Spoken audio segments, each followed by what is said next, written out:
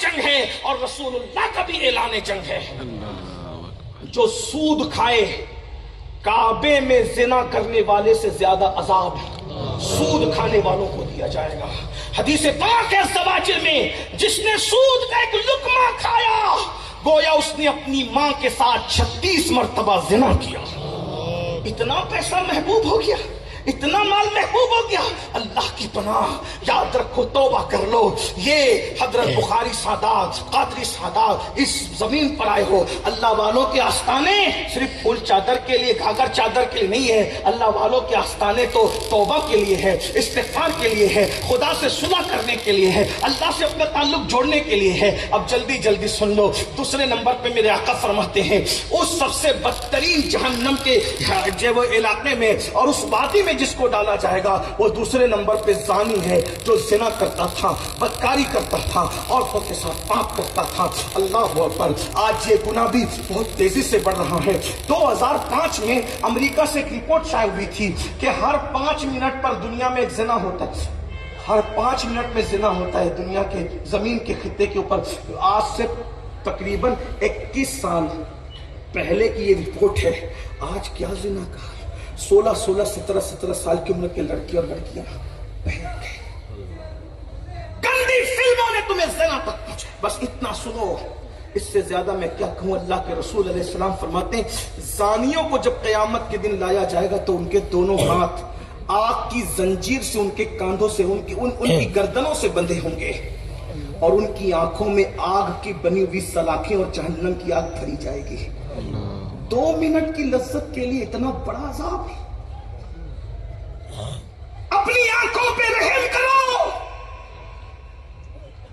جو آنکھیں پیاس کے ننھے ذرات برداشت نہیں کر سکتی، جو آنکھیں لکڑیوں کا دھواں برداشت نہیں کر سکتی، دن کا چلا جائے تو آنکھیں روح پڑتی ہے.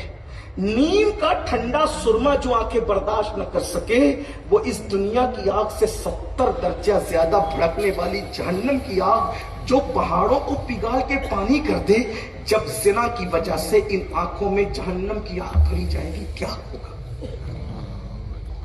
اپنے آپ پہ رحم کرو. اللہ ارشاد فرماتا ہے ان بطش ربک لشدید، تیرے رب کی پکڑ بڑی سخت ہے، توبہ کرو.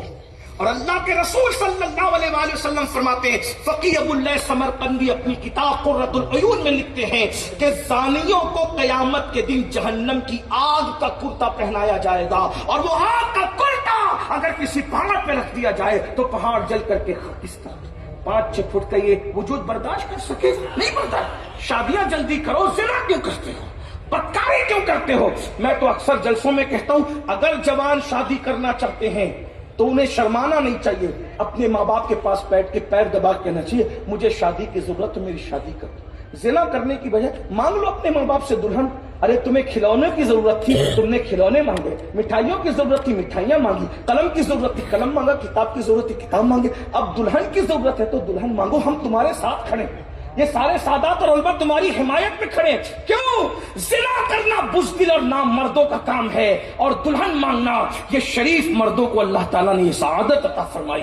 اس لیے نکلو. اور تیسری اور آخری بات اس روایت کی، جس کو اس بدترین اور جہنم کی وادی حب حب اور لملم میں جس سے جہنم بھی ایک دن میں 36 بار پناہ مانگتا ہے، جس کو ڈالا جائے گا وہ بے نمازی ہے جو نمازوں میں سستی کرتے ہیں. اس سے زیادہ میں کیا عرض کروں. ایک روایت پڑھتا ہوں آپ کے سامنے اور بات مکمل کرتا ہوں. حالانکہ آپ کے سننے کے انداز سے مجھے لگتا ہے کہ کچھ کہوں لیکن ٹائم میرا پورا ہو گیا. آپ دھیان سے سننا. اللہ کے رسول صلی اللہ علیہ وآلہ وسلم دھیان سے. یہ سب سننے کے بعد پھر کوئی آپ کا ذہن خراب